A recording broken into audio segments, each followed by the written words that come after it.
news. U.S. Embassy in Israel has reported, and I quote, the American Embassy in Israel and the consulate will officially remain closed today as shelter in place still in effect. Some minor damage from concussions of the Iranian missile hits near embassy branch in Tel Aviv, but no injuries to the personnel in the embassy. That's the big breaking news coming in. Remember, this entire conflict has been intensifying with Iranian missile hits.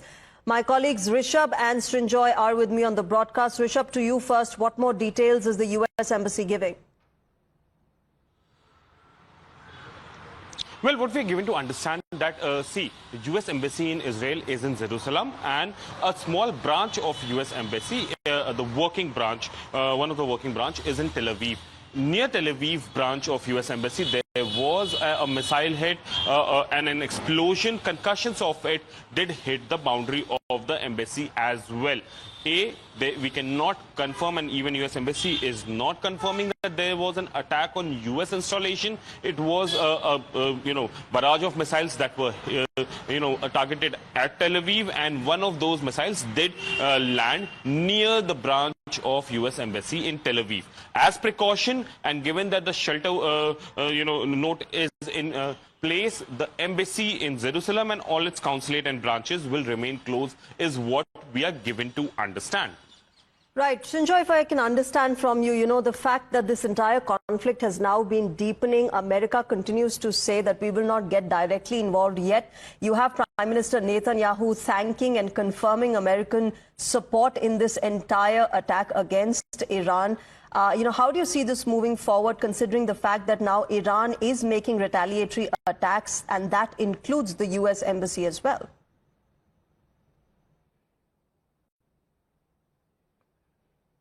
It's entirely possible that this missile was not directly aimed at the U.S. Embassy in Tel Aviv. Because if you're firing a barrage of missiles, one of them could well veer off the path and hit something close to the embassy. So this is not a direct hit on the embassy. Nevertheless, this is cause for concern, because the Americans have said that any attack on America will be replied with in a very serious manner. So if that is so, is this an attack? Is this being construed as an attack? That the Americans will have to decide. It's entirely possible that this missile attack has hit the part of the American embassy by chance.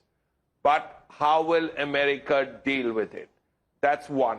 Secondly, we know that the Americans are helping out with air defense, which means that the Iranian missiles come in, the American air defense systems also play a role apart from the Iron Dome. So that's a very positive support that Israel is getting from America. Nevertheless, some missiles are going through as they normally do, and some have hit, which is why there are casualties as there are. Now, this will lead to counter retaliations and counterattacks. Already the war is widening, because once Iran wanted, Israel only wanted to hit military and nuclear targets. Yes. Now it has hit logistical targets, like oil support places, so depots and all that. Now, if this is going to happen, then very clearly the war is widening.